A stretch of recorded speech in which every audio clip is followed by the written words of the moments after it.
You die once, and suddenly you're not invisible. Explore the story of Heed, who was a corpse for a while, but is back to life and trying to learn about just what had happened, only to discover the story is far stranger than that. Inspired by manga, Alter X Artifact is a new LGBTQ+ webcomic for mature readers revolving around magic and political espionage.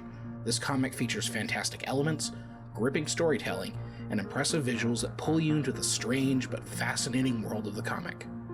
Alter X Artifact explores themes of magic, dreams, and relationships, all while deftly weaving a compelling mystery with eye-catching visuals.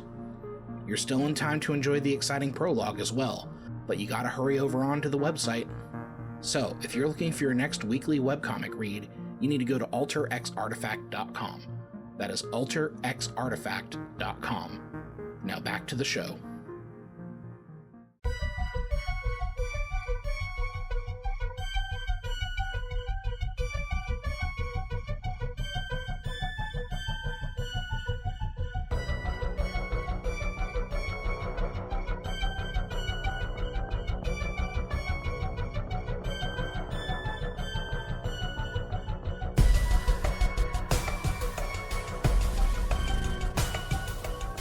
We did get those Supernatural Selection ribbons in, by the way, David. Awesome. So we're going to hand out like 100 ribbons with the URL at DragonCon. Perfect. Yep, and they all say Cosmic Death Fungus Enthusiast. And that being said, welcome to Supernatural Selection. This is your Weekend Weird. I'm your host, Kevin Heyman. With me are Mike the Skeptic. Mike, how are you this week? I am full of fried rice. I envy you. Yes. I fried it myself. You fried it all by yourself. Yep. I'm excited for you. That's cool. And we've got Mr. David Davis. David, how are you this week? Doing pretty well. I've been boning my way across Sanctuary. Is this a, I'm playing a necromancer on Diablo 4, Okay. and all my skills are bone adjacent, so... Okay. I thought you were just having sex across a church. You weird no, man. not you. lately. Not this time. Yeah. No. So, guys, what have we got to talk about up top? First off, there's been a gross mistake made. We need to welcome our newest patron to the Patreon, Ghost Forge. Woo! So, thank you for your donation, Ghost Forge. We're very happy to have you. I have tried to record something for the Patreon twice now, and cats are the bane of my existence when I try to record alone. Welcome to the party, pal. Yeah, no kidding. And beyond that, we want to thank everyone that has been listening, and a reminder that we do in fact have a Patreon, and you can find a link to that at supernatpod.rocks. Now, that being said, it's the Weekend Weird. David, would you like to start us off? Yeah, so we're going to talk about the 2,000-pound UAP in the room. Ooh, that's a big one. So, right, Wednesday of last week, we had another congressional hearing. Much like the previous one, not a whole lot to it. I watched the whole thing. I want my money and my time back. They can cut me a tax refund check. Yeah, no, that's understandable. So I what I'm going to do is I do have some notes, but I'm going to kind of pull together from 3 articles that I think lay out the situation pretty well. We'll make sure that we have those articles in the show notes and everything like that. But yeah, I watched and I took notes and everything like that, and it's a whole lot of nothing, to be honest. Yeah. So, what was that, Mike? yes. It's unfortunately seems to be the way all this goes. Yep. Yeah, and we'll get into it. So, first article, I'm kind of a brief overview from NBC News. Here are the 5 most memorable moments from Congress's UFO hearing. So, as far as the hearing goes, there were 3 gentlemen who testified.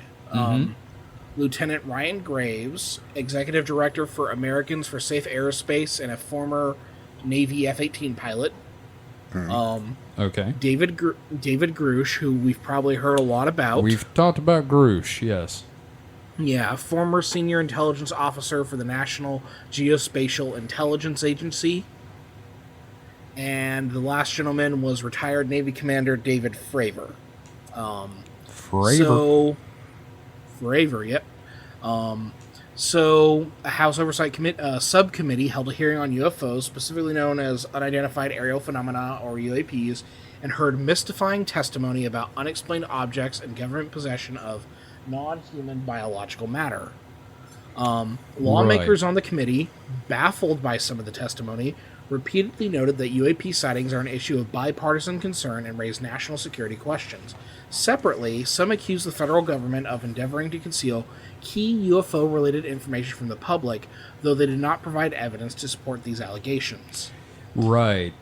That's one of the things that I've been hearing about with the whole thing is they make all these extraordinary claims, and they have no extraordinary proof to go along with it. Yes, let's go ahead and get into some of these claims. So Sure. the first sub-headline in this article is government is, quote, absolutely in possession of UAPs. Okay. This claim comes from none other than David Grush, who we've been hearing a lot about. Yep. He told the panel that he is, quote, absolutely certain that federal government is in possession of UAPs, citing interviews he said he conducted with 40 witnesses over a 4-year period. The former U.S. intelligence official said he led Defense Department efforts to analyze reported UAP sightings and was informed of a multi-decade Pentagon program that endeavored to collect and reconstruct crashed UAPs. Asked by Representative Jared Moskowitz, Democrat of Florida, how such a program is funded, Grush claimed that the efforts are above congressional oversight and bankrolled by a misappropriation of funds. Moskowitz would then ask, does that mean that there is money in the budget that is going to a program, that is meant to go to a program, but it doesn't and goes to something else? And then Grush claims, yes, I have specific knowledge of that, though he did not provide more details, claiming the information remains classified.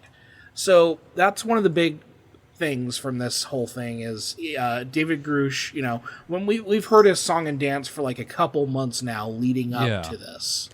And it's a lot of like, oh no, trust me, bro. I've done the research. I've interviewed the people. We totally have UAPs.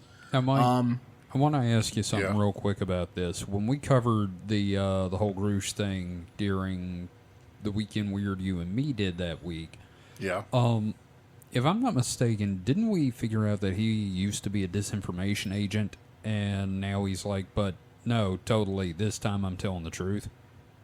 I'm trying to remember which one. I don't remember. I can't say. All right. That's fair. Well, if he's a misinformation agent, he's doing a hell of a job right now. Oh, yeah. All right. So, second claim, quote, non-human biologics were found at a crash site.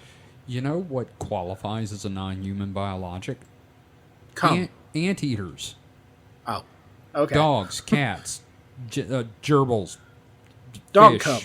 Yeah, cum. Enough with the cum, my God. Okay, yes, true. Any form of cum. Well, no, human cum is human biologic. So, but yeah. Non-animal loads everywhere. Yep, just fucking cat spooge all over the place. I'm sorry, continue.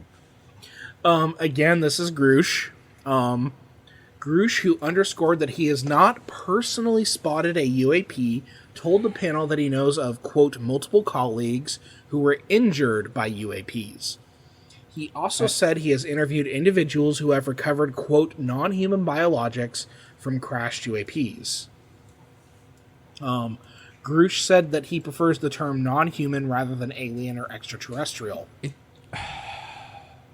That's semantics. Okay? That's semantics. I mean, it's still... just say an alien, all right? Just fucking say an alien. I don't care if it's from another dimension. Just say an alien. Asked by Representative Eric Burleson, Republican of Montana, to substantiate the crashed UAP's claim, the former intelligence official said he could not divulge specific details. Funny. Once again claiming the information was too sensitive to share with the public. He did, however, describe the nature of what he saw. Quote, "I have to be very careful here, but what I personally witnessed, myself and my wife, was very disturbing."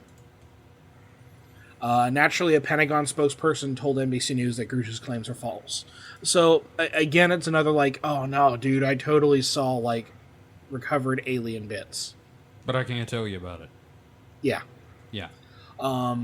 Alright, so here's the third major takeaway from this. Officials must establish a safe and transparent reporting process. We talked a lot about this last time we did the congressional thing, because there's a lot of concern about these things being in the airspace. Right. Maybe they're not of extraterrestrial origin. Maybe they're spy drones or something like that. There's still unlicensed air vehicles in our airspace causing problems, and could cause not even from a national security problem. This could fuck up what if one of these things plowed into a friggin' airliner? Yeah. So obviously, Grush, not the best sort of witness for this sort of thing. He's kind of the crackpot in all of this.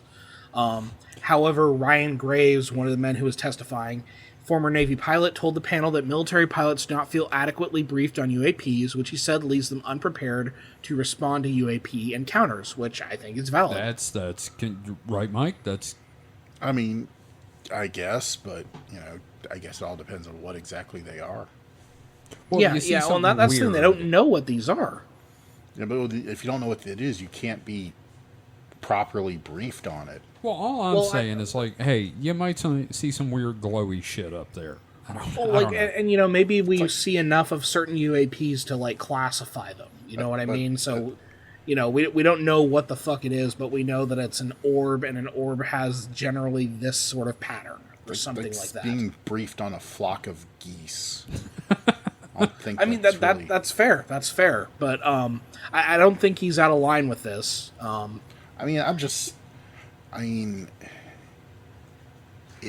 guess it depends on how often it happens. Well, apparently he also claims that commercial airline pilots have spotted UAPs too. Now that I've heard stories of from airline pilots. Mm-hmm. But of course it was UFOs. Yeah. It was the 70s, and there was a lot of drinking in the 70s. Here's the problem, though, is that there's lots of stuff in the air, and when you have a split second to see something, you can't tell if that was a something really weird, or if it was in fact just a goose. Yeah, no, I get what you're saying, but I also think that I think just being able to make it more transparent and less consequences to reporting shit like this, if it does end up making us safer by creating some sort of classifications, why not? I don't think there's any problems with reporting it now. They've already taken that away. It's funny that you mentioned that, because here's the fourth point. Stigma associated with sightings silences possible witnesses. Well, here's the problem, though, is that the stigma, you can't control that, because that's just your other pilots. You can't, that's like teachers trying to, keep kids from bullying each other. I mean, it's not something that's 100% changeable. This isn't necessarily from their peers either, based on what I'm reading here. Well, some witnesses and lawmakers at the hearing argued that the stigma associated with reporting UFO sightings, as well as the alleged harassment of those who work to investigate them, may be hindering efforts to determine their origins. Graves told the panel that the stigma silences pilots who fear professional repercussions, which he said is compounded by recent government claims questioning the credibility of eyewitness testimony. The federal... Eyewitness testimony is, by its nature, flawed. Yes. Yeah, no, I will agree with that. So, yes, you have to start from a position of belief, but you can't necessarily accept everything wholesale Yeah. that someone tells you. Yeah. No, I totally understand. I've had Right, people tell right, me but- shit but- that I don't believe, but But the issue here is, like, if you see some weird shit in the sky that's kind of, like, making you uncomfortable as a pilot, you shouldn't have to worry about losing your job reporting it. Oh yeah, no, that's understandable. I can That get seems to behind be that. the main thing that I'm seeing here. I thought they've already said. I thought they already like did away with that though. That's the thing. I guess apparently not. Like, it might I be think it better was- now, I but think then what again, it that was was is- what, a year ago? It lifted some of the stigma. Yeah, like it From what was I like a understand. year ago that happened. But maybe Yeah. this is just commercial pilots now, because I'm pretty Yeah, sure it's so- all military was. Yeah, You know, no, it's possible. Well, it says the Federal Aviation Administration has no mechanism for pilots to report UAPs and instead directs them to civilian groups that are often dismissed as the domain of cranks and conspiracy theorists. Move on. I feel Well- targeted. well, so that sounds like a budgetary problem because the FAA doesn't have anything set up for that because they don't have the money to set up anything. That's for true, that. and that would be why Yeah. you send them to MUFON, and then So- Jerry from MUFON shows up with like ketchup stains on his shirt. I heard you guys I'm sure- need to hear about UFOs. I'm sure it's not MUFON, Yeah. but it probably more like more local pilots associations. Oh no, that's what they're getting to in this article. Those institutional hurdles led Graves to form a first of its kind group that pushes for policy changes, serves as a hub for pilot whistleblowers and advocates for more disclosure by the military and other government agencies. Let's see. Lawmakers said they hope the hearing could help assuage pilots' fears of speaking out. So again, it's also like if the FDA or was it the FDA? FAA. No, FAA. the FAA. Yeah. If the FAA doesn't have an internal system in place, then stuff like this is going to hopefully raise awareness to like, okay, well, we need to start budgeting for that. Or something. I mean, I Yeah, don't know take how like much a half a budget they percent have. from the federal military budget and put it into the FAA or something. That's good luck with that. you Yeah. know. Right. We've been But- we've been but- We can't feed the hungry, We've but been boy, f- we can nuke some people. we've been fighting for like 1/4% of the military budget for universal health care. Yeah. And see where Right. that's gotten. So then the final claim, UFOs spotted accelerating to, quote, supersonic speeds. This is from the third testimony. David Fravor, a former Navy commander, said he and 3 fellow military pilots spotted a white tic-tac-shaped object in 2004 hovering below their jets and just above the Pacific Ocean. We've probably all seen the tic-tac video before. yeah, obviously, yes. Yeah. As he descended to inspect the sighting, he claimed that the unidentified aircraft, which he said bore no visible rotors, wings, or exhaust, began to ascend and approach his fighter jet. He claimed that the UAP then vanished, only to reappear a few seconds later, but this time it was spotted 60 miles away. Fravor told the committee that the technology he and his team encountered defies logical explanation. Quote, the technology we faced is far superior to anything we had, Fravor claimed. Quote, and there's nothing we can do about it. Nothing. Oh, that is a threat. So And that's how the article ends, by the way. the Tic Tac video. That's the one from the plane. No, well the from the foundation. What's the guy? I can't Oh, remember to guy. the stars. Yeah. Tom DeLonge. Yeah. Yeah, So- Tom DeLonge got a name drop in this one. So as well. I've course. seen a takedown of that video. Well, I think Hey, we've talked about it yeah. on here. The fact that it's a moving object tracking a moving object Yeah. at different And, levels, and the camera is not stationary. I mean, Right. like the plane, obviously the camera's on is moving, but it's also a gimbaling camera. So as the camera is turning to track the object, the background object and the plane the camera's mounted on are all moving at different rates. Mm-hmm. So you can't the Speed's object hard to moving judge because of that. The object moving against the background is not a accurate judge of its velocity or its trajectory. So Thanks, Mr. Wizard. yeah. So the Tic Tac video is probably like a bird or something Right. against the ocean. You know, again, fair. I'm going to just pull 2 highlights from 2 other articles. This one is from Time, What We Know and What We Don't Know About UFOs After the Congressional Hearing. Quoting from here, that doesn't mean that the 650 sightings of UAPs don't bear looking into, especially Oh, yeah. many lawmakers and military personnel argue if they represent advanced military technology deployed by adversarial nations like Russia or China. Quote, if UAP are foreign drones, it is an urgent national security problem, testified U.S. Navy fighter pilot Ryan Graves at yesterday's hearing. Graves said that he once encountered a UAP off the coast of Virginia Beach during a training exercise. Quote, if it is something else, it is an issue for science. Continuing from there. And science is where things get awfully tricky, especially when it comes to how and why ET would be coming to our particular spot in the universe. There are up to 400 billion stars in the Milky Way, virtually every one of which is circled by at least one planet, and many by multiple planets like our own solar system. Our galaxy is about 100,000 light years across. A single light year is just shy of 9 trillion kilometers. Unless Einstein is wrong, and he hasn't been yet, nothing can exceed light speed, and merely approaching it would take an astonishing degree of technological development. Yes. Take all those figures and multiply them by 2 trillion, or the number of galaxies that observations by NASA's Hubble Space Telescope have estimated are in the universe. That makes for an awful lot of planets and an awful lot of cosmic real estate for visiting spacecraft to cover just to come to our little world. Unless you're ultra-terrestrials. Yeah. So, they don't even get into ultra-terrestrials here. That's like a little too woo-woo for the public right now. God, if you said that, like, you could just watch Congress shit their pants. Look, I think that's too woo-woo, and every time Kevin mentions it, I look at him like potatoes are growing out of his ears. That's fair. But if we said there's, like, oil in another dimension, they would find a way to cross that barrier. Well, see, the problem is we can't even detect other dimensions, let alone if we know they exist. Right. Oh, they would pump the money into that if there's even a hint Just of tell them there's energy. oil and a cure for a limp dick.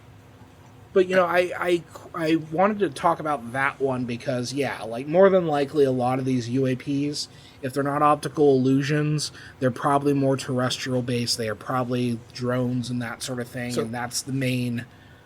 Like, statistically, the odds are against us of having, like, alien visitors or interdimensional visitors. So something I just thought of is that, so the other dimensional beings, what's I find more plausible than that? What's that? Time travelers. That is a completely valid theory. I think time travel is still impossible, at least backwards, obviously. But you'd be willing to give that more of a shot than because extra-dimensional beings. Because I think another dimension would be way harder to get to than just the past. Okay. What about underground civilizations? What if it's Lacerda? They would have to learn how to breathe magma. Magma. Because we know the density of the Earth, and there's no large habitable pockets down there. I want to throw in, there's two really important things that have not been brought up about all this. Number one, have sales on Tic Tacs increased since that video was released? Probably not, but... Number two, I did a quick Google search, and I can find no link between geese and UAPs, but there are links to pelicans. Yeah. The fucking pelicans are still an issue. They're pretty big, too. Yeah. But no, and so I would say, even all that aside, looking into this stuff is worthwhile, even with my skepticism, because just, when you think about it, you have your pilots up there, and they're seeing something, even if it is just, swamp gas and geese. You still want to reassure them that what they're seeing is just swamp gas and geese. Right. Because, you don't want them, freaking out. You want them to, have all the information they can. And, in case they do see. So, with enemy actor drones or balloons or something, those are way more likely to be caught by radar. But on the off chance that a pilot does see something that's bad, say it's a super duper stealth drone or something like that, then of course, you do want them to have a way to report that, It- because you won't if know you what it see is. something, say something. And you won't know what it is. You'll just know it looks like it didn't appear on radar. Mm-hmm. It was not, because I don't know how much either of you know about civil aviation, but there's constant like comm chatter. Like, Oh yeah. these pilots, Yeah. anyone that's in the area are all on the same frequency, and they're all communicating together. Yeah. It's like being on the CB. And Yeah, anytime 10-4 rubber duck. This is Canada Goose. And anytime an airplane is not where it's supposed to be and where it's saying it is, it's a bad time. Yeah, some control tower dude just shitting himself at that moment. Yeah, And every no, pilot in seriously. the vicinity that could have a overlapping Yeah. corridor. So if a pilot sees an object that obviously isn't on the comm chatter, isn't on his radar, it's a problem. Right. Well, I'm gonna quote from one more article here. This one's from NPR. Article is U.S. recovered non-human biologics from UFO crash sites. Former intel official says. Again, it's but fish.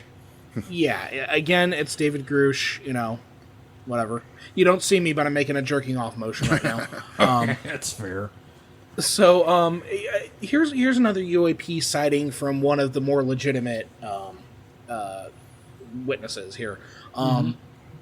The subcommittee also heard testimony from former Navy fighter pilot Ryan Graves, retired Commander David Fravor about their alleged encounters with aircraft of unexplained origin. Graves recounted an incident with a flying object off the coast of Virginia Beach in 2014. While flying an F-18, he said he came upon an aircraft that looked like a, quote, dark gray or black cube inside of a clear sphere I've heard of That he- this one. that he estimated to be 5 to 15 feet in diameter and unlike any aircraft he had ever seen. Graves claimed the UAP could remain stationary despite hurricane-force winds. He told lawmakers his squadron submitted a safety report at the time, but that he received no official acknowledgement of the incident. According to the former pilot, UAP encounters in that region were not rare or isolated. Of course, then Graves would later found the Americans Were Safe Aerospace. He added, if anyone could see the sensor and video data I witnessed, our national conversation would change. A lot of this is what we've talked about before. No real revelations here. Although, one of my favorite moments, and by favorite moment, I mean something that made me want to just end the world. Yeah. What's that? One of the representatives had this like cringy kind of so number one, there's a lot of this like talk of like, oh well, this is bipartisan, this is in a partisan committee, and then like one of the representatives goes on to do like the most partisan shit possible.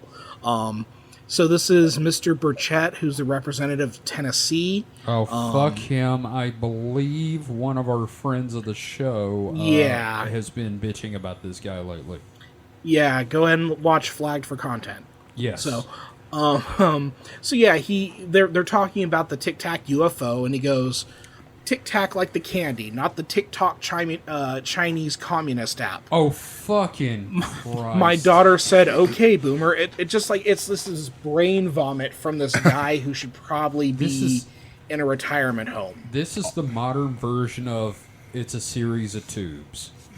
Yeah, it just, oh my god, but he's like, oh yeah, no, this, and he was the one who kept going like, oh no, this isn't a partisan issue, but he would continue to like take shots, very partisan shots. So again, just I want my 2 hours back. I guarantee you, in public or private, this man has referred to COVID as, quote, the China virus. And I'm sure he's referred to a black person by the N-word. Oh, yeah, no, obviously. Yeah. Either of the N-words. That was a whole lot of nothing, and I apologize, but I felt like we needed to cover it.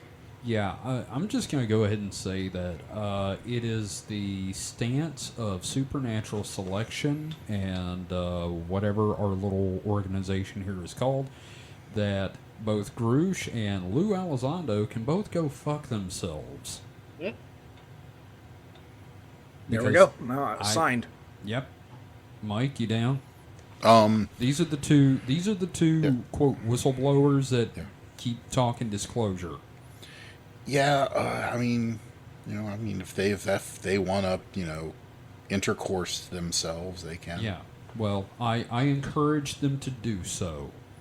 In fact, I'm just happy Tom DeLonge got a shout out. Good for him. Yeah, good for him and Blink 182 having reunited. I hope it helps sell tickets. It's just I keep remembering that album Enema of the State and the very, very specific song that Tom wrote about aliens. Oh, and it's like, oh god, it all makes sense. Yeah. Anyway, so that's my bit. I've got another fun story, but what do you gentlemen have? Well, first off, I just want to say I did look it up, and Tic Tac sales have increased since the Tic Tac video. So I'm going to let Mike tackle the next one. All right, so Tic Tackle. this is from Monday of this week. Ooh. It is earlier this year, the New York Times reported that an unknown federal agency had breached official White House policy and used secretive methods to conduct a business deal with the NSO Group, a blacklisted spyware vendor known for selling powerful surveillance tools. Ooh. The agency in question not only brazenly disobeyed the government's official policy, but had also used a front company to facilitate the deal, suggesting that it knew what was happening and was not exactly kosher. Is it the IMF? So after the story was published, the FBI was ordered by President Biden to investigate. Now, several months later, the Bureau's investigation is complete, and it turns out that the agency that disobeyed the White House and purchased this creepy spyware tool was the FBI. The FBI investigated itself and found it, in fact, had bought the shitty spyware tool. Them sons of bitches. I'm surprised that they admitted it. Yeah, that did kind of blow my mind. That the right hand found out the left hand was scratching the ass, and reported back. Yeah, Our bad. It's comedy, but it's also horrifyingly sad and scary. It's dystopian comedy. I'm a little sad nobody said anything about my IMF joke. I didn't quite. It flew over my head. Okay, Impossible Missions Force. Oh yeah, that's right. I've been watching. Yeah, I've been Mission watching a Impossible lot movies. of Mission Impossible lately. Me too. But yeah, so That's this probably why you brought it up. probably. We'll talk about that on Distraction. But this group has had several tools out of questionable veracity and usage. One of Were them, they the ones who did Palantir? So they had a tool known as Landmark that was supposed to allow you to triangulate the location of specific mobile users. There was Phantom, which could reportedly hack any phone in the U.S. What's their next one? Adolf? Yeah, no kidding. And then there's going to be Hirohito and Mussolini. Fat man, little boy, Yep. Oppenheimer, Boars. Rogan. Rogan. Jesus. The Joe Rogan device. It sprays the area with DMT. Yeah, no, you set it off and everything just smells like Axe body spray. So, I just imagine he smells like Axe body spray and you can use his head as a roll-on. But sorry, Mike, I interrupted. no, I was just going to say that and the FBI is claiming that they were tricked into the deal. Uh-huh. Yeah. Tricked by That's want. not great for an agency. Like yeah, that. I know. For the Federal Bureau of Investigation to be tricked into buying something. Was the salesman Bugs Bunny? Yeah. Was Daffy- Agent Elmer Fudd working there?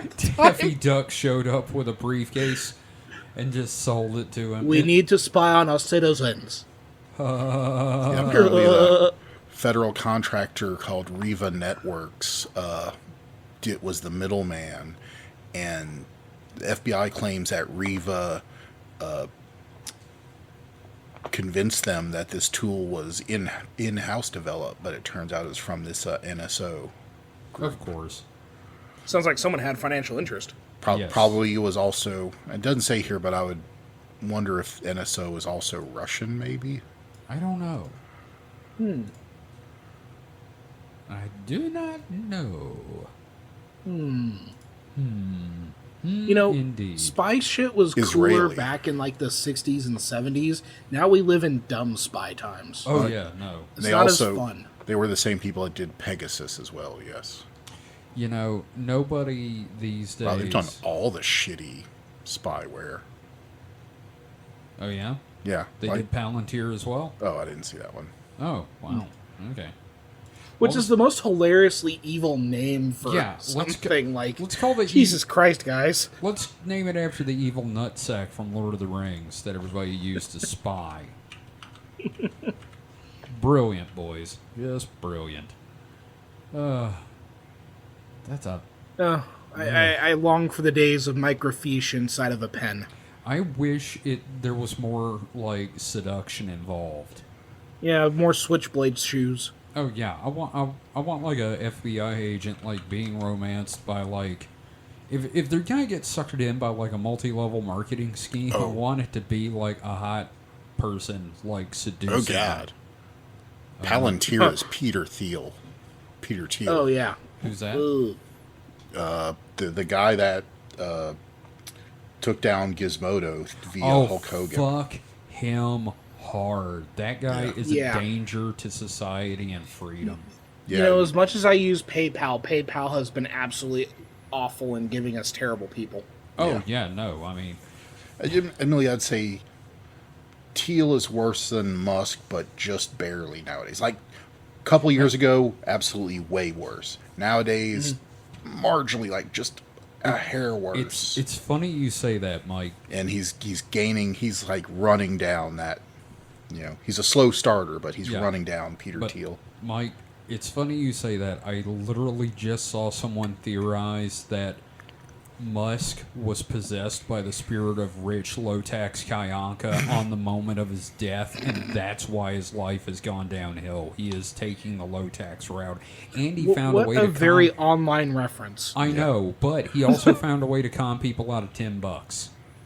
No, it's just plain old midlife crisis because your super young wife dumped you. Yep, low tax checks out. Well, he was abusing her. Yes, that's true. I mean, I have no idea if Musk was abusive. He could have been. He may Maybe just be a might have. dickbag. Or just Ex the did that. platform, ex-wife, ex-family. Yeah, that's a good point.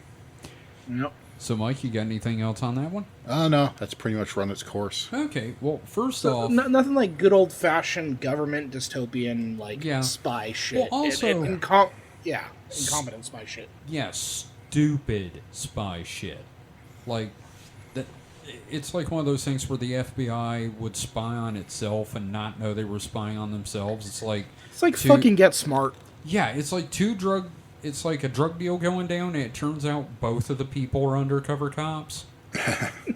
You know, it's that kind of thing. Missed it by that much.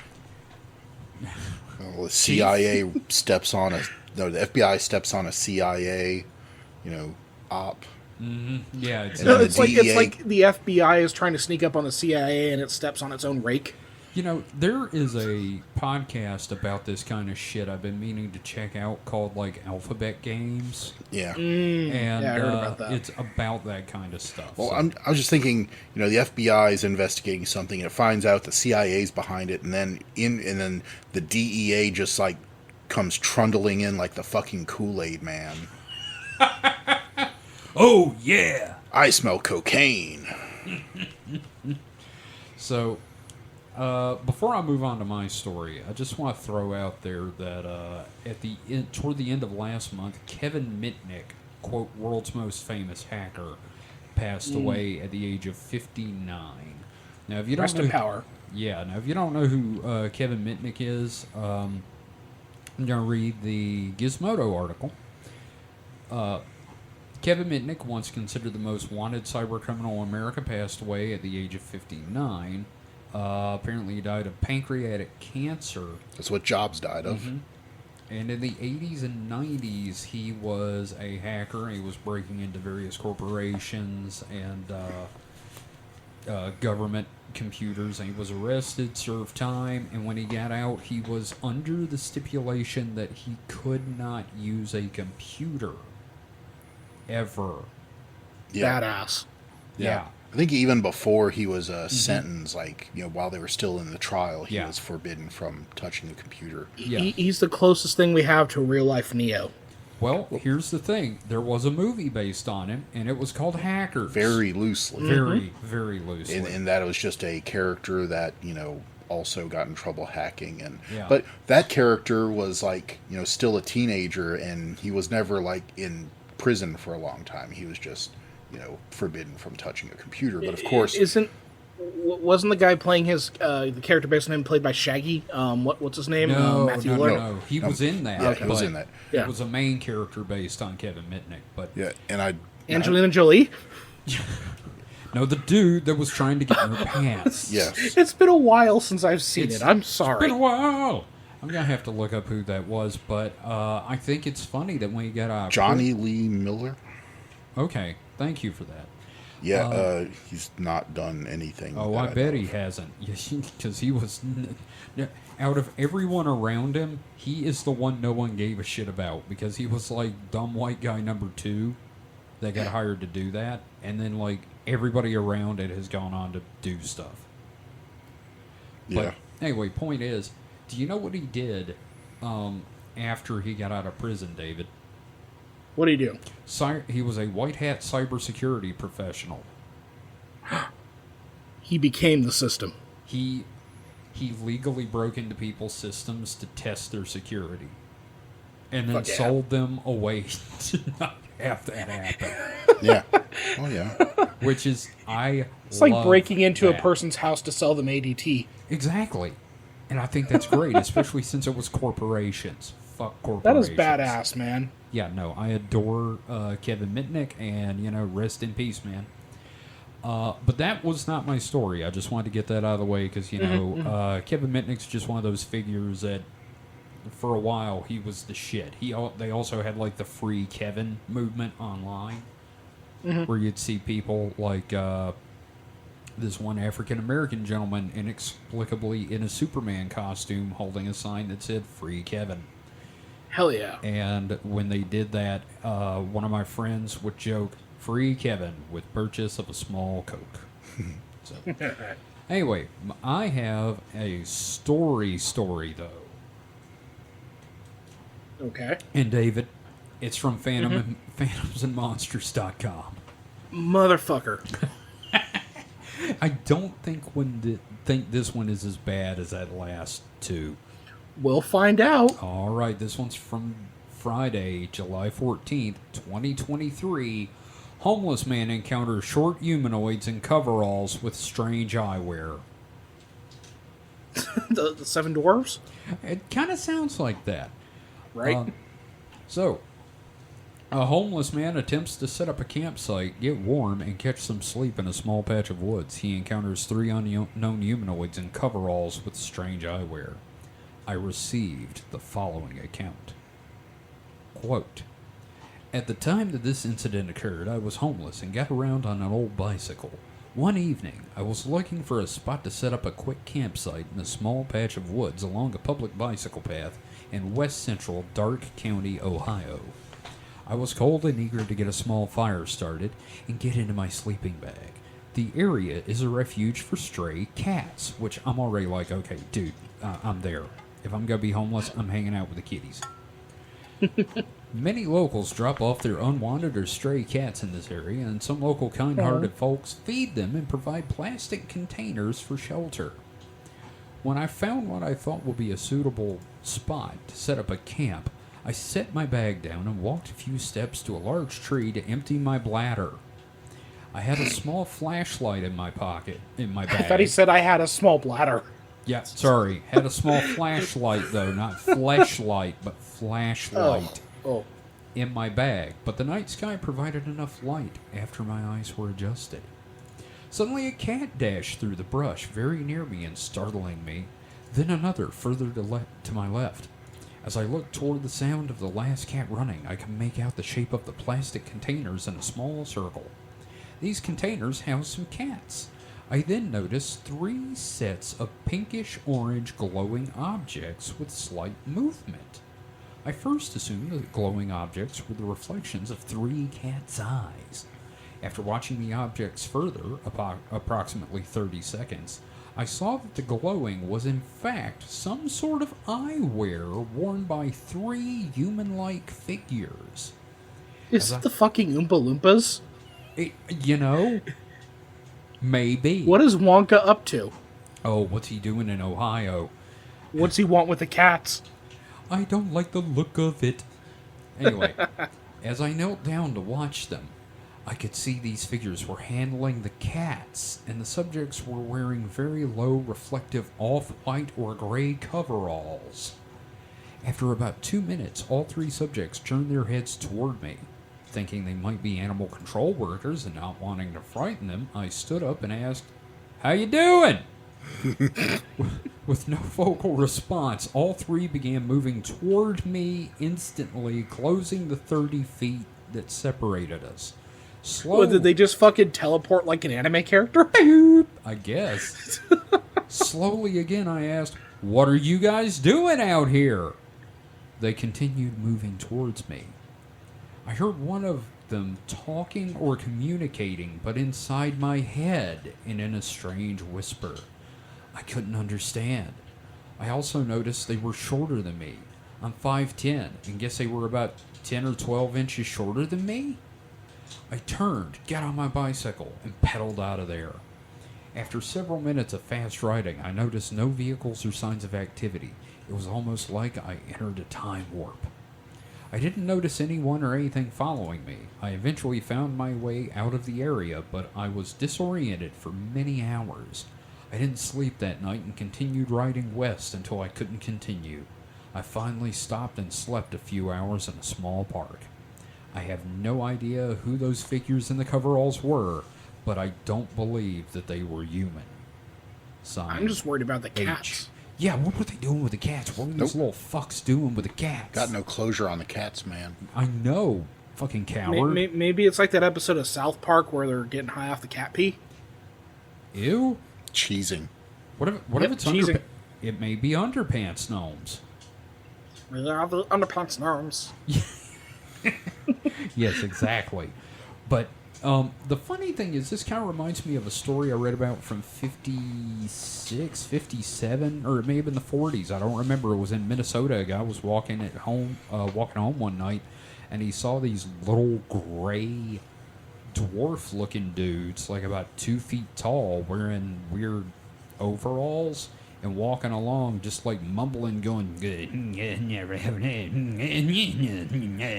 he just ran. Oh, and correct me if I'm wrong, but aren't there a lot of sightings like that back during Vietnam as well? With the tunnels and everything like that, there were a lot of because I remember they mentioned Hellier. They mentioned Hellier. Okay, that a lot I was like, are you calling the Vietnamese cryptids? What are you doing here? No, but no, specifically it was something that was brought up in Hellier. Again, there was like a lot of racism involved in the stories. I think it was Vietnam. I think it was Vietnam. Okay. No, I've heard of that because there's a lot of weird cryptids. I feel like we should go and do an episode about Vietnam. Paranormal. Yeah, but like there was a term that was used. I'm not going to use the term because it was racist. Oh no, it's terrible.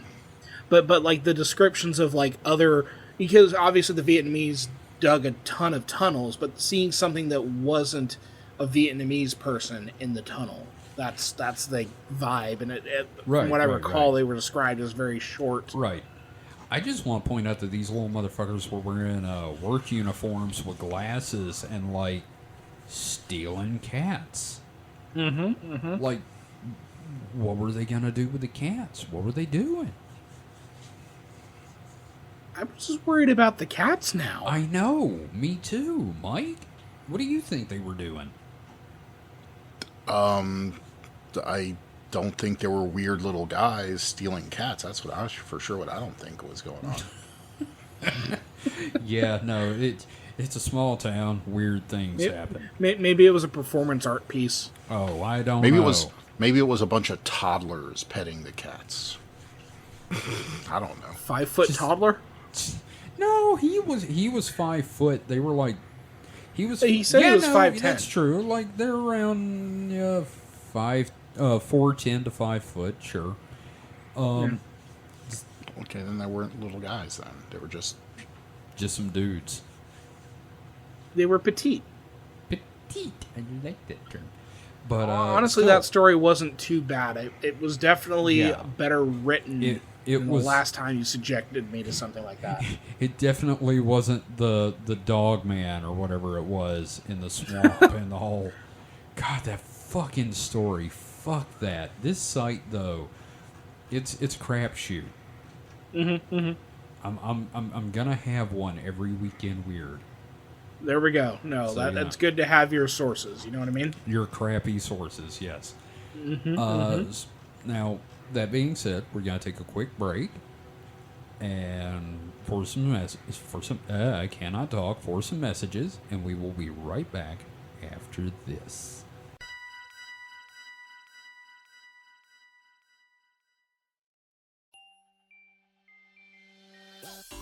Hey, David, you know what makes our show great? What's that, Kevin? No ads. You know what would make it better? What's that, Kevin? Ads. What if, and I'm just spitballing here, we do ads for independent creators at reasonable rates? How reasonable? Overly. How about $2 per episode pre-roll? That is almost too reasonable. Might as well go for it. Let's send everyone to the contact page for Supernatural Selection. SupernaturalSelection.pod.com/contact? Exactly. Just have them scroll down to the Advertise With Us section for more information. That sounds great. Now let's record the ad. Kevin, Yes, David? we just did.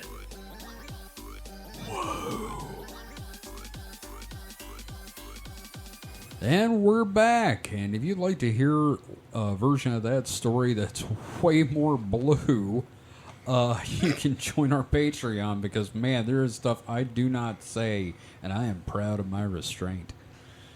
So, that being said, we're back, and David, I would like for you to pick up with your next story, sir. Yeah, I think I've got I'm going to try to get a wacky animal story in every week. Okay. And by wacky, I mean cocaine fueled.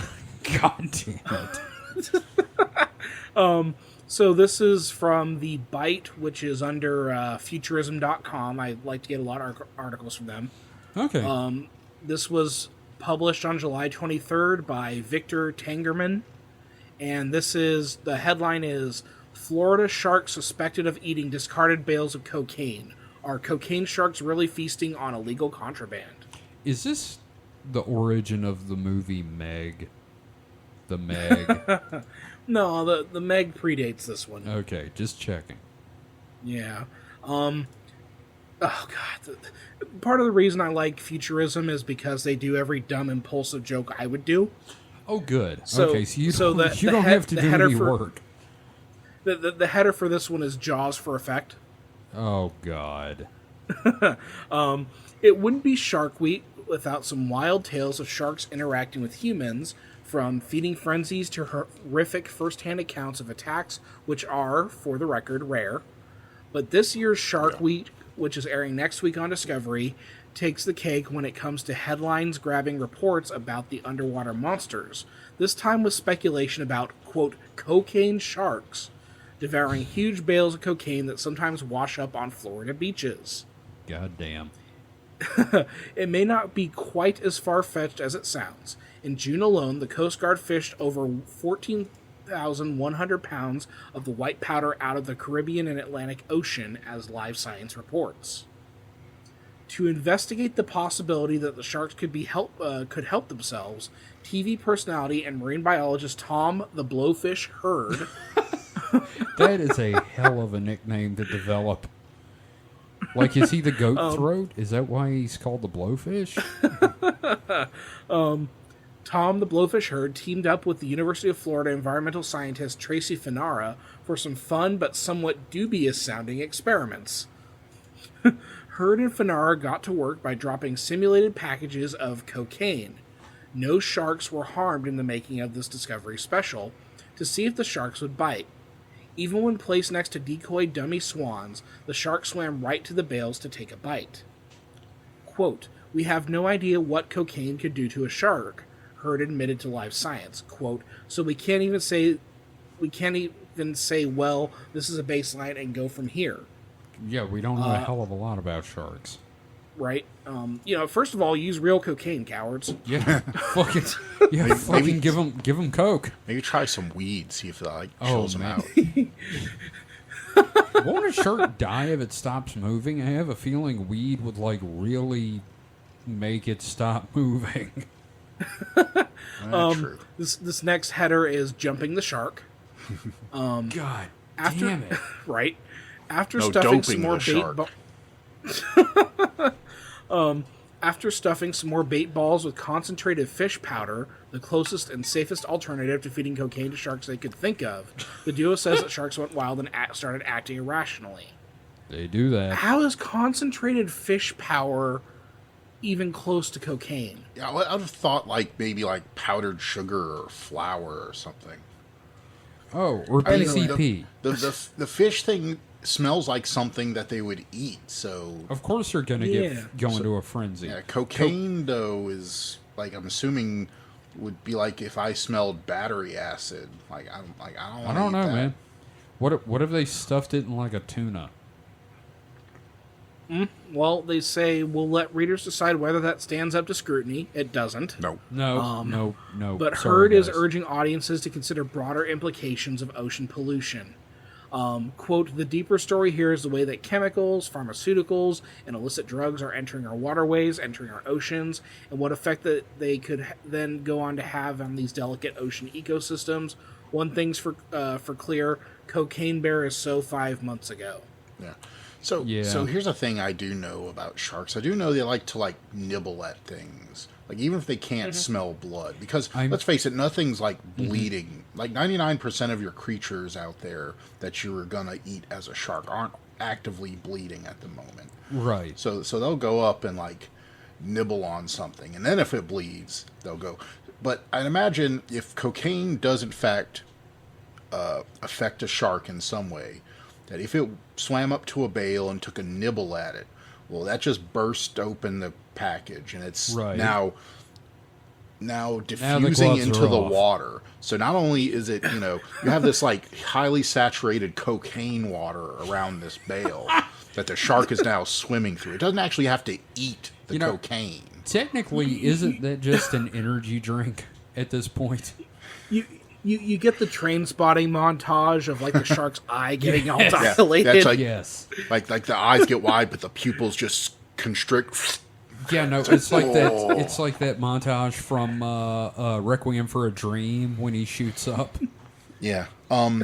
So I saw a video this week, and the speculation was that this might have been a cocaine shark, because this is a shark doing something I've never seen before. It was swimming on the surface, but almost completely upside down, kind of canted to one side, one fin was in the water, but it was still mostly upside down, and just kind of snapping at the air 10 feet away from this boat, and just swimming in this kind of half circle near the boat, just snapping at the air and swimming upside down. I'm where was this at? I don't remember. I think it was Australia, because they did not sound American. Yeah, because I was gonna say maybe it's just all the fish are being boiled because it's 100-degree water in Florida right now. But if anything could have been the product of cocaine-fueled shark, that could have been it. Okay, but counter argument, it wanted belly scratches. I'm not gonna belly scratch a shark though. That's a good way this to is your shark. This is your shark on cocaine. That's how you get the nickname Lefty. That's fair. And here's a question. If your nickname is Lefty because you lost an arm, did you lose the left arm or the right arm? Well, I'm left-handed, so I lost the left arm. Okay, so but if you're that's a good question. If you lose your left arm, Will you be called lefty or righty? Okay, join the Discord or hit us up on Mastodon. We'll have that at the end of the show, and let us know if you're called lefty. Did you lose your left arm or your right arm? You can contact us on the website or on Mastodon. My thought would be you would still what's have the next your left cocaine animal? cocaine Like if badger. they're gonna cocaine what? Cocaine honey badger. Ooh. Oh fuck! You know what? I'm going down with Mike on this one because Honey Badger goddamn. already don't give a fuck. Honey badger don't care. Haven't they already like announced a new like drugged up animal horror movie?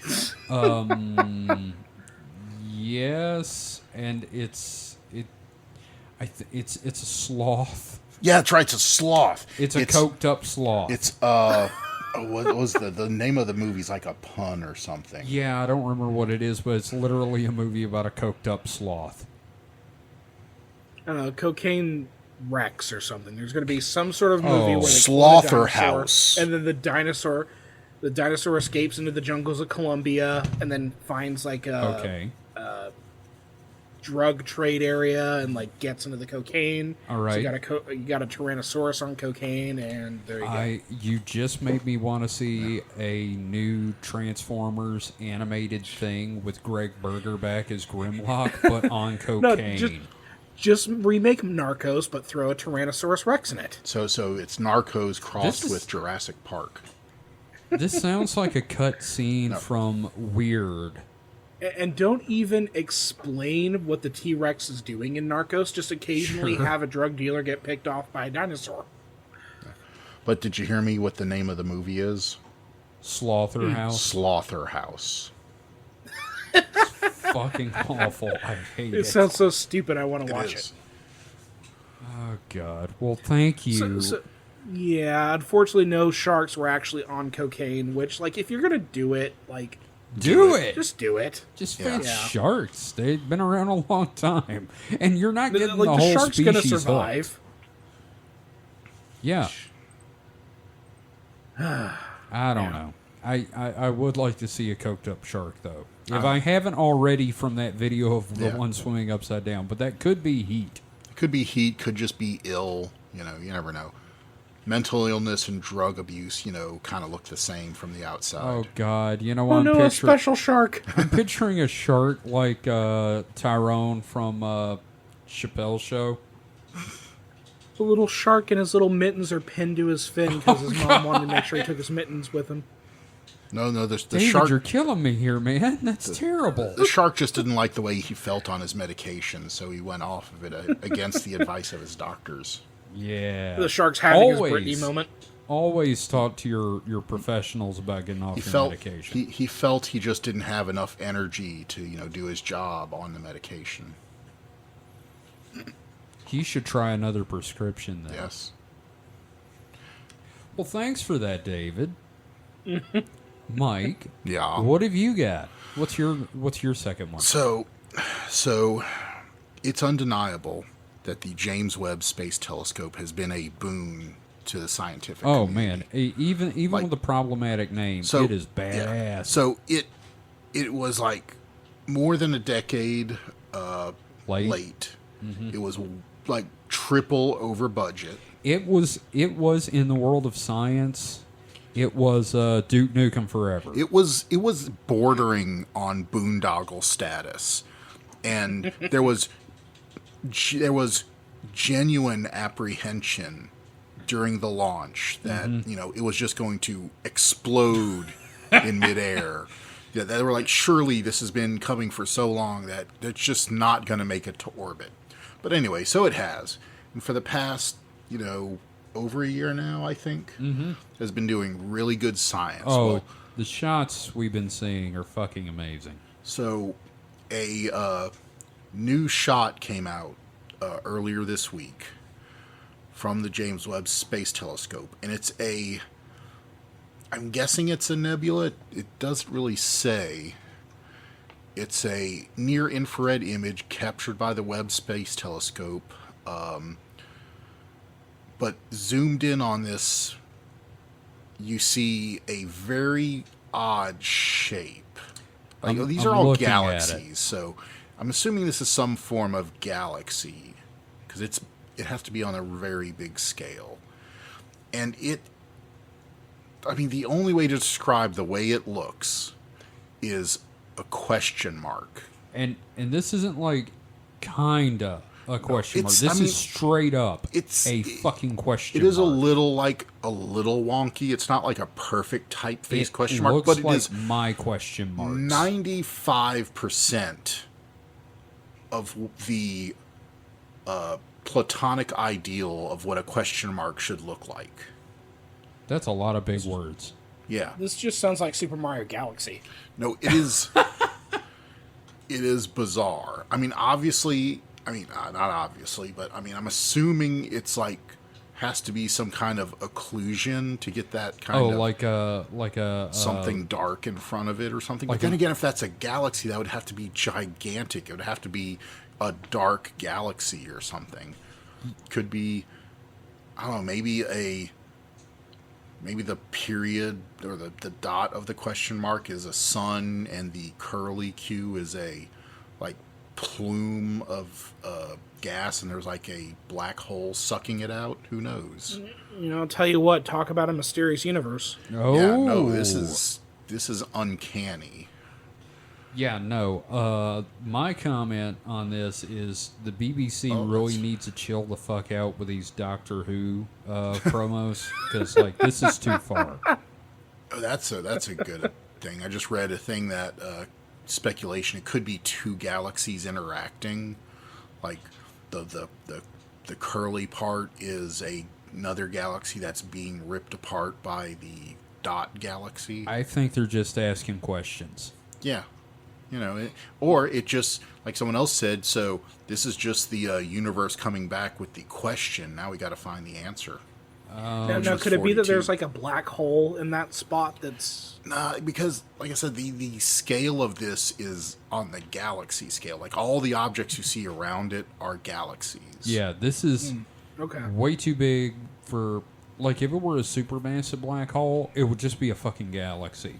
If it were a smaller black hole that could just suck stuff in, we wouldn't be able to observe it like this.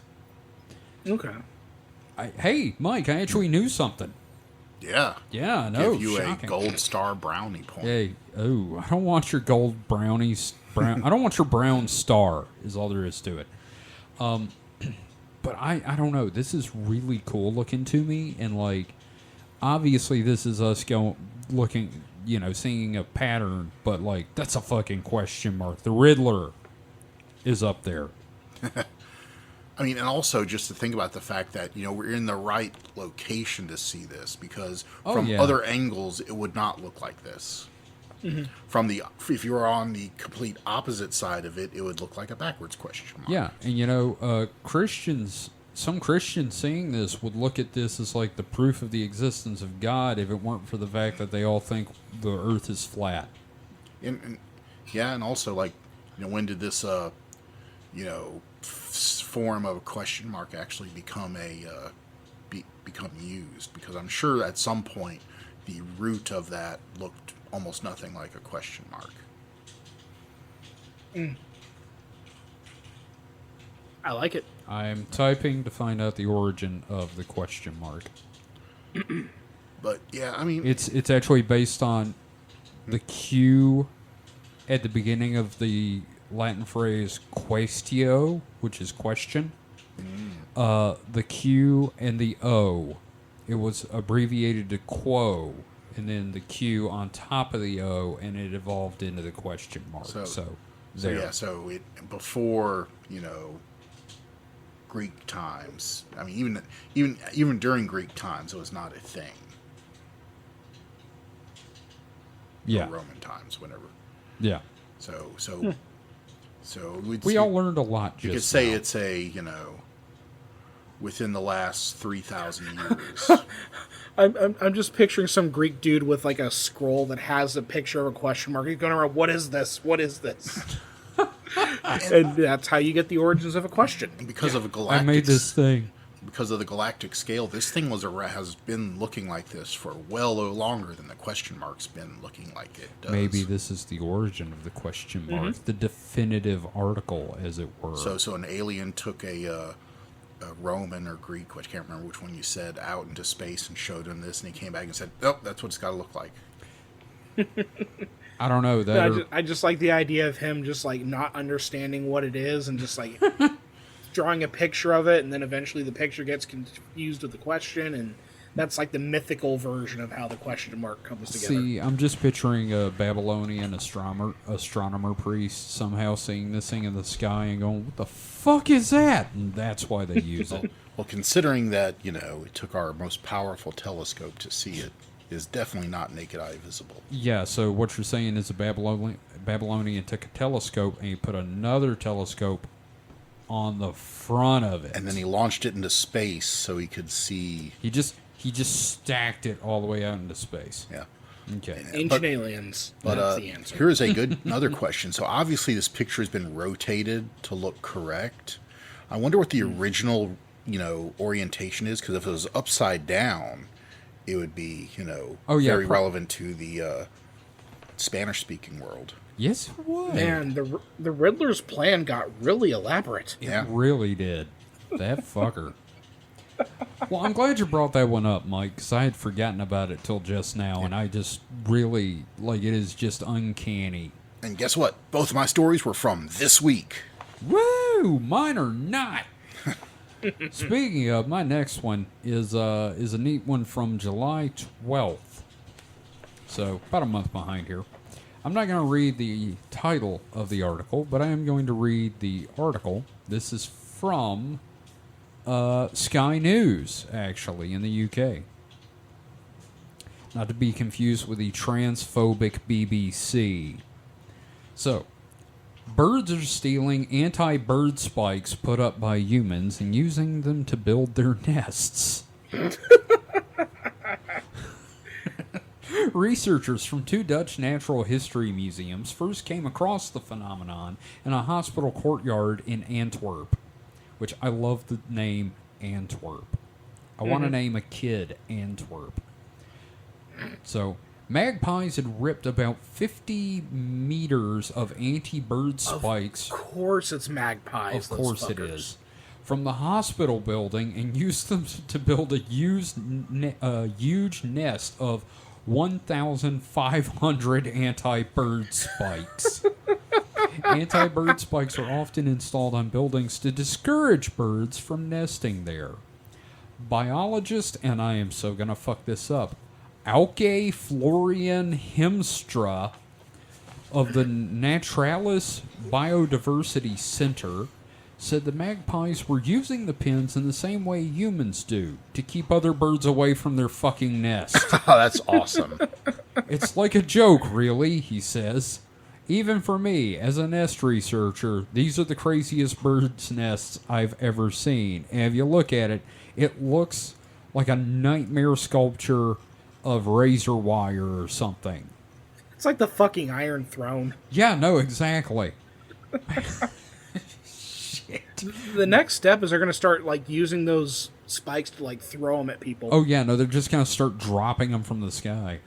Magpies will make a roof on their nest to protect their eggs and young and will often use thorny branches. But in the city, anti-bird spikes offer an urban alternative.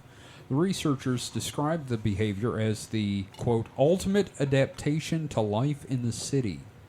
Mm-hmm. The research, published in Dying Sea, the annual of the National History Museum in Rotterdam, describes similar magpie nests found in the Netherlands, Belgium, and Scotland.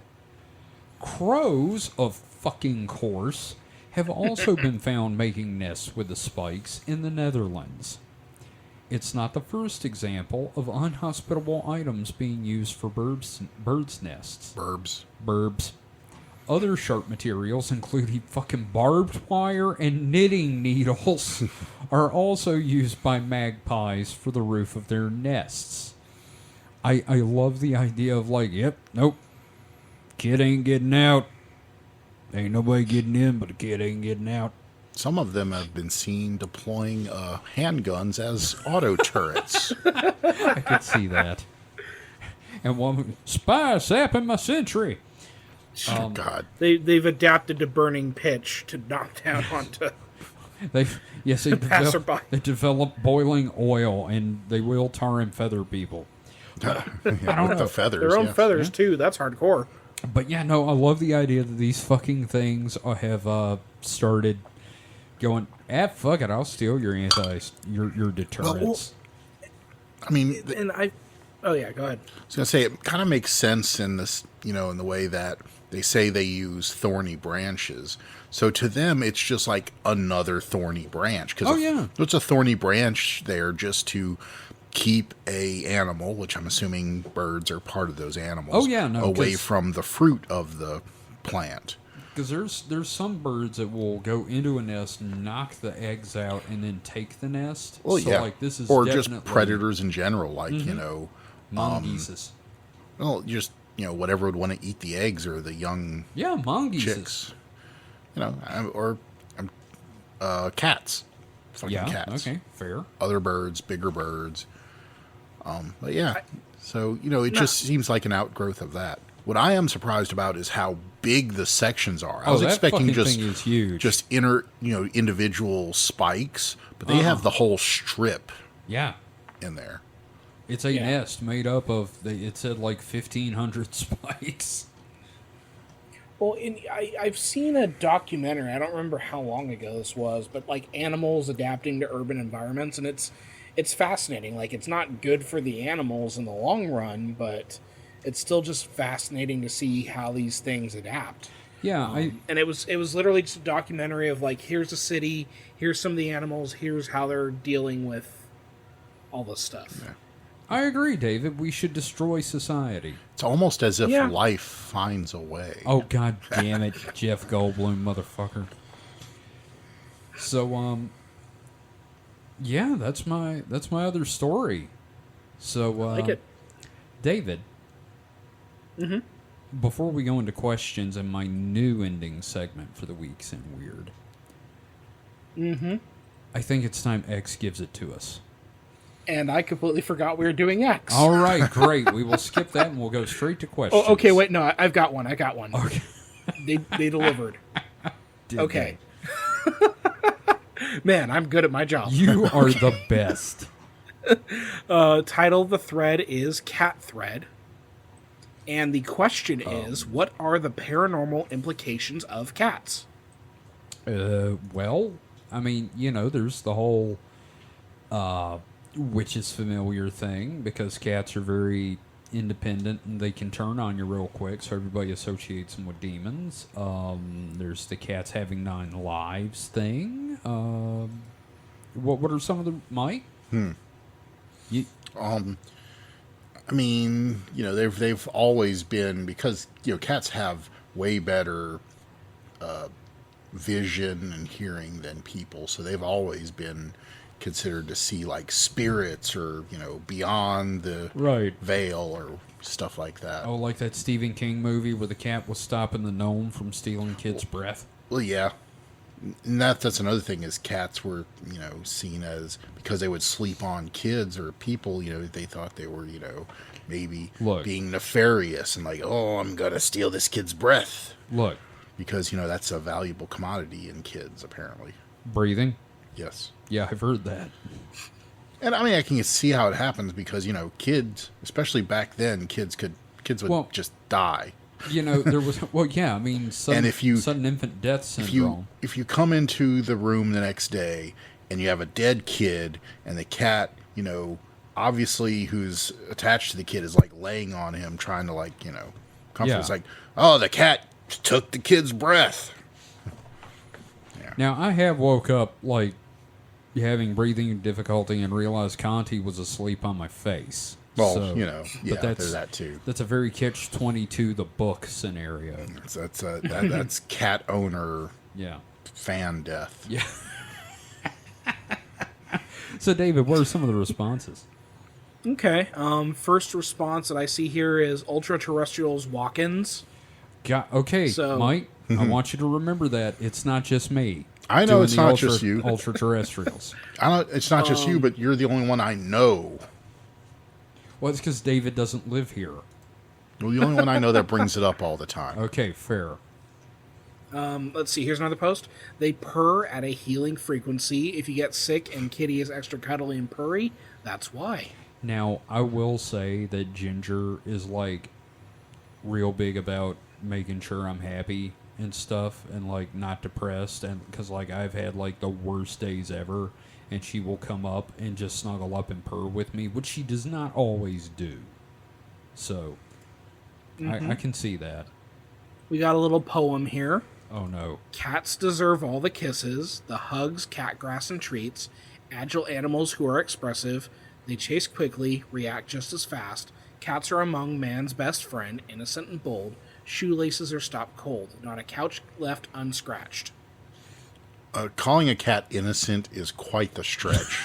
I like cats, but they are not innocent creatures. I am they gonna know say... their Sorry, go ahead. they know their misdeeds. Yeah, they know what they did. But I am going to say I love the sentiment, but wow, it's a shitty poem. I don't know the exact meter of it, but like it's fine.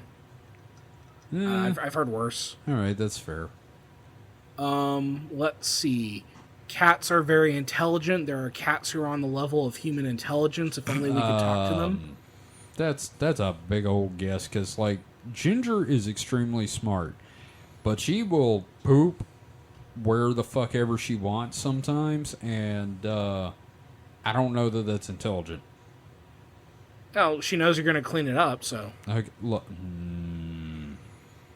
fuck. Someone suggested that cats are fairies. Only in the fact that they are horrible trickster gods.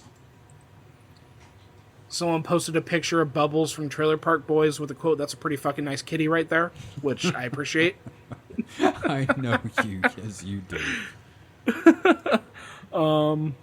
Let's see. Yeah, so, like, it's a weirdly wholesome thread for X. Yeah, I mean, that's, like, way better than some of the shit you dealt with. Right? It's kind of cute. Yeah, so, just cats are wonderful. Yeah, no, I agree. We're pro-cat. We're pro-cat on We are this podcast. definitely pro-cat. So, And I saved the segment. Good for me. yay! I completely forgot. So, we've got some questions, guys.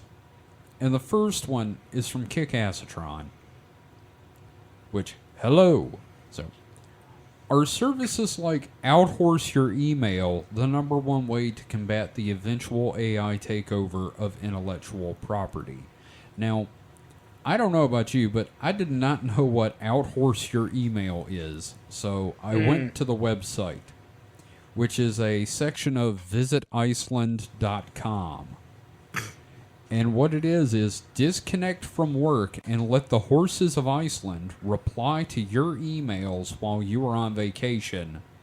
Seriously. There is a giant keyboard, and they let the horses walk on it. And, like, you know that trick where you ask them how old they are and they'll, like, stomp the ground? They'll, like, do that on different keys and, like, just bang on them. And they will send that email. And underneath it says, pick a horse and start out-horsing your emails. Litya Strajarna fra Vikarvolti types fast, but might take a nap. Another one, Frirmnir fra Verme. I'm not saying he's right, but assertive, efficient, shiny hair. And then there's Hekla fra Porkel Sholi. Friendly, trained in corporate buzzwords. And that horse is just my favorite because it is sticking its tongue out at you. So if you get one who doesn't respond appropriately, that means you've picked the wrong horse, right? Mm-hmm. Yeah. Yeah. Okay, fair enough. How horses learn to write emails. Did we really teach the horses of Iceland to type on a giant keyboard? Yes, we did. Watch the video to see how the magic happens. Things to do in Iceland while a horse answers your emails. This is nice. I like this, actually. And you know what? I firmly think that, yes, this is how we combat AI, horse emails. You know, not AI related, but it reminds me a little bit of LennyBot. LennyBot? Yeah, have you? You can find like compilations on YouTube. It's this bot that's used to combat like telemarketers. Oh, one of these things.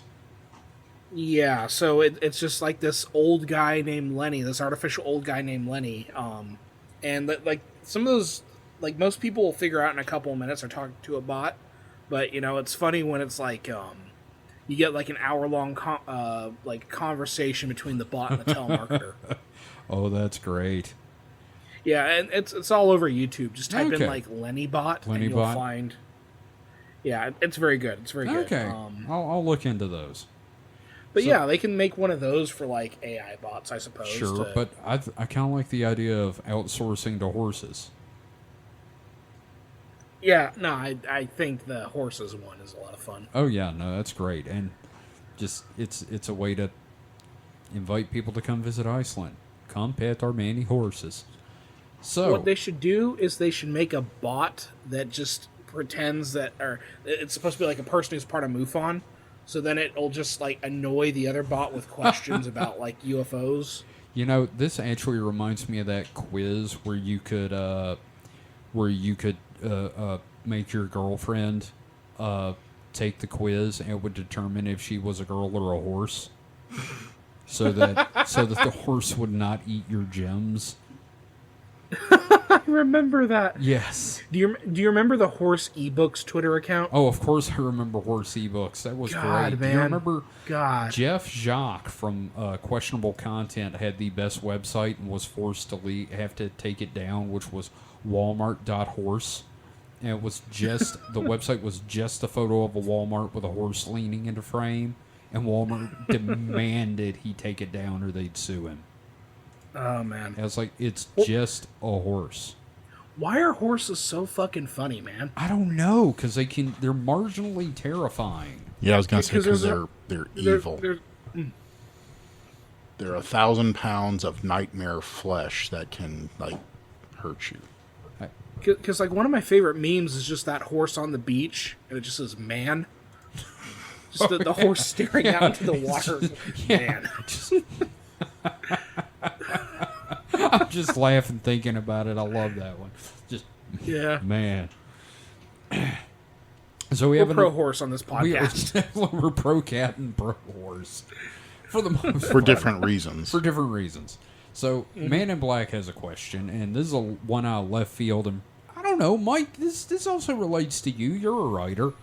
Sometimes You've come up with stories. Yeah, but you know. So, Man in Black asks, this is out of left field. Your first, or one of your first, created characters, do they still exist currently? Yes. Yes? From you, David? Mm-hmm. Do you want to tell us who that is? So in Cosmic Dash, characters appeared a couple times. Aaron, Eron. Yes. He is like my first character I developed, and he's changed a lot. Didn't used to be called Aaron. Didn't used to be blue haired or anything like that. Right. He used to at one This is- point be kind of gnome like. Is this the World Yeah. Walker? Yes. Okay, yes. Love Aaron. And then Dash, of course, being like my second oldest like serious character. Right. Back when he was Speedy the Turtle. Yes, I remember you showed me that drawing. Or you may have posted it on DeviantArt. I don't remember. Way back in the day when DeviantArt was a going concern. Mike, as a writer, I remember you and me worked on some stories or some stuff you've written over the years. Any of those technically still sort of exist as like a project that you'd like to come back to? Not really. I mean, there's several of those. Like, they've been from high school. Like the Schoolgirls of the Apocalypse, Or, yeah, stuff like that. which was a fantastic idea we need to go back and revisit if I can ever, like, get my hand to stop hurting when I draw. Okay, so hearing that title, I've always wanted to do a Doom mod where all the demons are replaced by anime schoolgirls, like Noe, giant eyes. That's what I'm picturing. Is that what you're... Well, this was no. basically like if Sailor Moon, instead of being the planets, were, the four horsemen of the apocalypse. In high I school. love it. In high school, yes. Yeah, no, it's Love a it. great idea. It is seriously one of the best ideas you've ever had for And- a story, Mike. Yeah. Oh, man, that's great. And there's supposed to be this TM whole... copyright, do not steal. Yeah, donut steal. Do not steal original characters. But yeah, no, I had the whole characters worked up and stuff like that. I did character designs, and they were like early art, so it was like very, very rip-off anime. Yeah. I still think, which one was it? Pestilence was like my favorite that I designed. She's all frumpy, and she's like walking around with a bottle of NyQuil. It's like Team Girl Squad. Yeah. Yeah. Mine was Morphus. Yeah, I was gonna say, I know what yours is. Morphus is not still around. I've tried to adapt it a few times, but like it's so rooted in the 90s. I stole like a bunch of the designs and some of the concepts for other stuff, like all the battle armor from Coda's World was from Morphus. And some of the ideas behind Morphus ended up making its way into Aaron Apprentice. Yeah. So it lives in the fact that I have continually mined the good parts for other things. It's just some poor being in a lab just Yeah. take little pieces off and of it would- him. And Would it be Wow, you're fair, making me Kevin? feel terrible. Would it be fair, Kevin, to say Morphus was also kind of heavily Mary Sue-ish? Oh, yes. Yes. Morphus is the character that you imagine running next to your car when you're going on the interstate. Like, that's what Morphus was, except instead of running, it was me flying, and it turned into Morphus. So that's where that came from. It was also like, man, I am really sick of what's happening in X-Men. So, yeah, there's a lot of that. So thank you for that question, Man in Black. yeah, that was a fun one. We don't get Yeah. to do like stuff like that very often. Yeah, because we're all three creatives, just of varying degrees. And output. Yeah, that too. David is obviously the goddamn robot of the three of I'm us. so tired. I'm so tired. You know, one of these days I'm going to have to see if I can get Barry Link on here, because Barry has been at this since, like, he toured the Marvel bullpen with Tom DeFalco during a job interview. So, like, he's been around a long time. Yep. So, and we got one more question from the one, the only God Vemperor Ghostforge, newest member of the Patreon. What, quote, UFO encounters do you all think are probably military testing or fucked up incidents that people jump to conclusions about? Isn't that like 100% of them?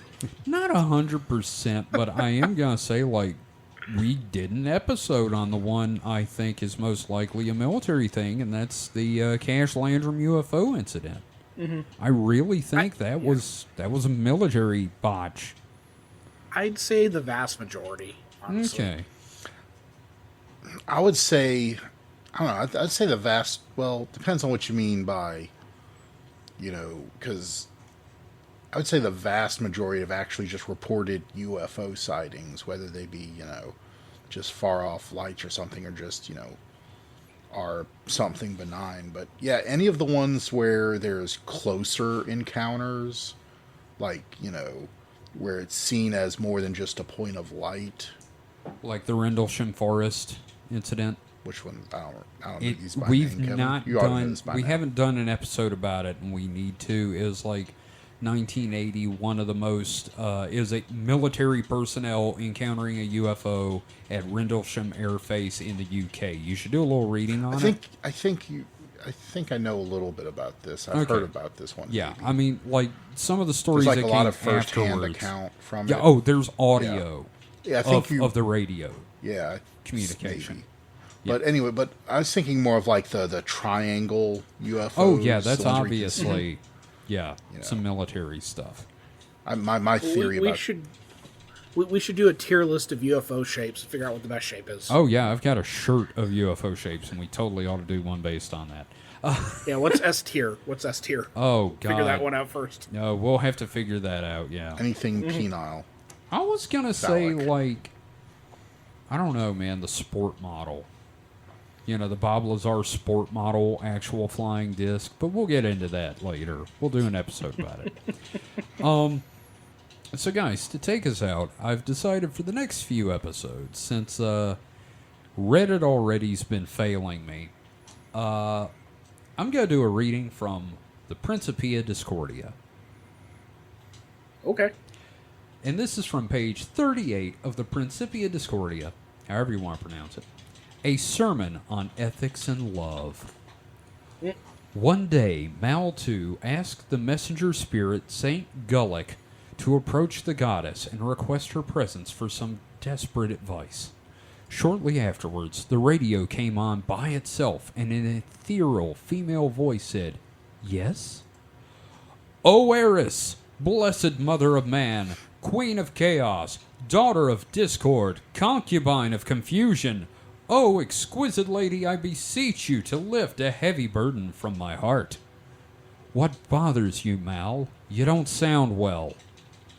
"I am filled with fear and torment, with terrible visions of pain. Everywhere people are hurting one another. The planet is rampant with injustices. Whole societies plunder groups of their own people. Mothers imprison sons. Children perish while brothers war. Oh, whoa! What's the matter with that if it's what you want to do? But nobody wants it. Everybody hates it." "Oh, well, stop it then." At which point, she turned herself into an aspirin commercial and left the Polyfather stranded alone with his species. Now, when you were going over that list, I just wanted to interject with dogs and cats living it together, mass hysteria. Yeah, I know. I didn't, but I wanted you to be able to go through and read it. I'm really proud of you for the restraint. But I just like that with the whole idea of presenting Eris with all this terrible stuff. She's like, well, what's wrong? Everybody wants to do it. Well, stop it then. Mm-hmm. Very, very Hitchhikers with her turning into an aspirin commercial. Yes, it is. I have to wonder how many of the authors I've read knew about the Principia Discordia. Like, did Adams know? Mm-hmm. Oh, most likely. Probably.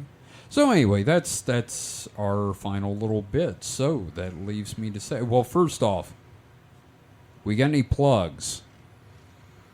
Spark plugs, butt plugs. Nope. I remember that. Yeah. Okay. But plug. David, you got anything you want to plug? Yeah, RG Bots is coming back. We're going through, Kevin, you're helping me update the archive, pulling everything from Twitter, putting it on the website. Going to start producing more content again. I'm kind of try to embrace kind of the more Discordian elements of my point of view. It is a very Discordian comic in its own way. Yeah, so, I'm looking forward. And that's the thing. Like, I've been sitting on all these punchlines, but I haven't made new comics because I got to pull all the old comics off of Twitter. X. Ugh. So, long story short, fuck Elon Musk. RG Bots is coming back. Yep, awesome. I think you should bring it back on Mastodon. Oh, yeah, I'm going to be posting, like, news strips on Mastodon as they go up. Awesome. Yep. Okay. And Mike, your plugs are for the butt. Yes. Butt plugs. All right. And my plug is for this show. Please listen to this show. If you haven't listened to this show, listen to this show. You can please share it with people. Share it with if you've enjoyed this show, please share it with your friends. Share it with your enemies too. Yeah, maybe if you don't like it, maybe they will. So thank you everyone for listening. You can find all the information you could probably ever want to about the show on supernatpod.rocks. That is supernatpod.rocks, as in a group of singular rocks. And you can find links to our Discord, our Patreon, all the episodes. You can find a contact form if you would like to advertise with us, which you can advertise with us. And yeah, we just really enjoy doing the show, and we're glad you're all listening. Hey. Yeah. Yep. I forgot how to end this show. So Goodbye. No. Anyway, we'll see you next time. Next week, I am working on an episode about the Dogon tribe in Africa, which should be very fascinating, not just because of the crazy bookstore racism stuff, but the Dogon are kind of a fascinating story in general. So, should be fun. Hope you enjoy it. I'll have it ready next week. So, until then, everyone stay safe and stay frosty. Goodbye. Someone should check up on those cats. Somebody should check up on those. Mike, go check on the cats. Goodbye, kitties. Meow, meow, meow. Meow, meow, meow, meow, meow, meow, meow. Give me your money, meow, meow, meow. Join the Super Dad Patreon.